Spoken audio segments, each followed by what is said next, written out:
दोस्तों, अन्य पैथियों की तरह आयुर्वेद कभी भी इस पक्षकार नहीं है कि केवल बीमारी आपको इन्फेक्शन की वजह से या आउटसोर्सिंग की वजह से होता है। जैसा कि हम अगर आयुर्वेद का अध्ययन करते हैं और आयुर्वेद के बारे में अच्छी तरह से जानते हैं तो हमें पता होगा कि जो हम भोजन करते हैं, पथ्य का सेवन करते हैं या ऋतुचर्या, दिनचर्या, आहार विहार का अगर हम नियमों का पालन नहीं करते हैं तो उसके वजह से बीमारियां होती हैं और तमाम आगंतुक रोग भी होते हैं और निज शरीर से भी उत्पन्न होते हैं रोग। इनके अलावा कुछ तथ्य ऐसे हैं जिनको शास्त्रों में, आयुर्वेद की संहिताओं में बताया गया है।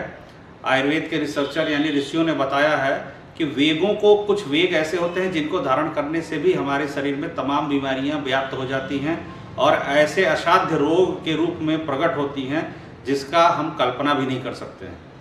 तो दोस्तों, अधारणीय वेग के अंतर्गत तमाम वेगों को बताया गया है जो लगभग संख्या में 13 बताई गई हैं, जिनका डिटेल हम आपको डिस्क्रिप्शन बॉक्स में डाल देंगे, वहां से आप देख सकते हैं। तो अधारणीय वेगों में जो सबसे पहला वेग आता है दोस्तों, पूरिश और मूत्र और वमन। ये मुख्यतः 3-4 वेग ऐसे हैं जिनको धारण जनरली हम, आजकल फैशन क्या चला हुआ है कि अगर लूज मोशन बॉडी हमारा कर रहा है और पूरी शरीर से निकलना चाहता है, टॉक्सिन्स उसके माध्यम से निकलना चाहते हैं, तो आजकल मॉडर्न ज़माने में तो हम उसको दवाइयों के द्वारा रोकने का प्रयास करते हैं, जो कि बिल्कुल ही सही बात नहीं है, जिसके वजह से कुछ टॉक्सिन्स आपके बॉडी से निकलना चाहते हैं जो आप उसको रोकने की वजह से आपके शरीर में विषाक्त तत्व इकट्ठे हो जाते हैं और टॉक्सिन्स आपका इन फ्यूचर चल करके तमाम बीमारियां आपको उत्पन्न करती हैं। तो इसी के समक्ष आयुर्वेद में अधारणीय वेगों की चर्चा होती है जिनके धारण करने से आपको तमाम रोग हो सकते हैं, जिसमें पूरिश है, मूत्र है, वमन है, अश्रु का वेग है, या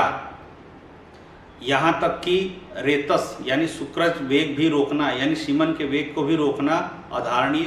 वेग के अंतर्गत आता है। इसको नहीं रोकना चाहिए। और निद्रा का वेग हो गया, या अगर भोजन की आपकी इच्छा है, उसको भी अगर भूख को आप मारने का प्रयास करते हैं या भूख की इच्छा को रोकते हैं, उस वेग को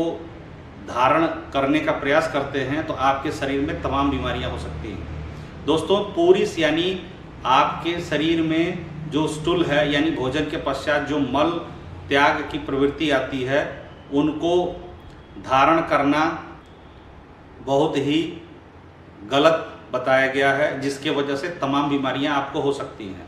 दोस्तों, अगर शौच जाने की इच्छा होती है, उसको ज़बरदस्ती अगर रोका जाता है तो उसके वजह से आपको पेट में, आंतों में सूजन हो सकता है, गैस की समस्या हो सकती है, अरुचि की समस्या हो सकती है और तमाम समस्याएं विकराल रूप ले सकती हैं आपके शरीर में और पाचन क्रिया पूरी तरीके से गड़बड़ हो सकता है। दोस्तों, इसी प्रकार मूत्र के वेग को रोकने से आपके पेशाब की थैली में अर्थात मूत्राशय में शोथ हो जाता है या सूजन हो जाती है या इन्फेक्शन हो जाता है या भविष्य में चल के वही पथरी का रूप ले लेता है और किडनी की भी समस्या आपको हो सकती है। अगर आप भूख का वेग रोकते हैं, यानी आपको अगर भूख यानी भोजन की इच्छा है, अगर भोजन आप जबरदस्ती नहीं करते हैं तो आपके शरीर में वात की वृद्धि होती है, जिसके कारण से तमाम रोग होते हैं। इसी प्रकार निद्रा का वेग रोकने से, अगर आपको रात में नींद आ रही है और आप नींद नहीं ले रहे हैं किसी कारणों से, आजकल फैशन जो चला हुआ है, रात भर मोबाइल चलाते रहते हैं लोग और तमाम पार्टियों में अटेंड करने की वजह से नींद को बिल्कुल अवॉइड किया जाता है, जिसके कारण से तमाम रोगों की उत्पत्ति हो रही है और वात की वृद्धि होने की वजह से आपको न्यूरोलॉजिकल प्रॉब्लम और आपको सियाटिका, गठिया और तमाम तरह के मानसिक रोग भी उत्पन्न होते हैं, जिसके कारण से आप जीवन भर झेलते रहते हैं और इलाज कराने के नाम पे आप ठगे जाते हैं। दोस्तों, अश्रु का वेग भी रोकने से आपको तमाम मानसिक रोग हो सकते हैं और आप तमाम बीमारियों की वजह से परेशान हो सकते हैं।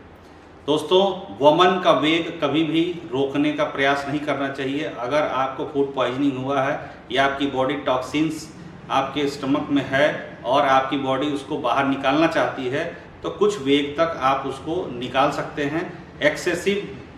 वोमिटिंग होने पे या उल्टी होने के पश्चात ही आप कोई मेडिसिन या उसके बचने का उपाय अपने चिकित्सक से आप परामर्श लें। निरर्थक ज़बरदस्ती वेगों को धारण करने से आपको तमाम बीमारियां होने की संभावना होती है। दोस्तों, इसी प्रकार रेतस या सुक्रज वेग को, सीमेन का वेग रोकने से आपके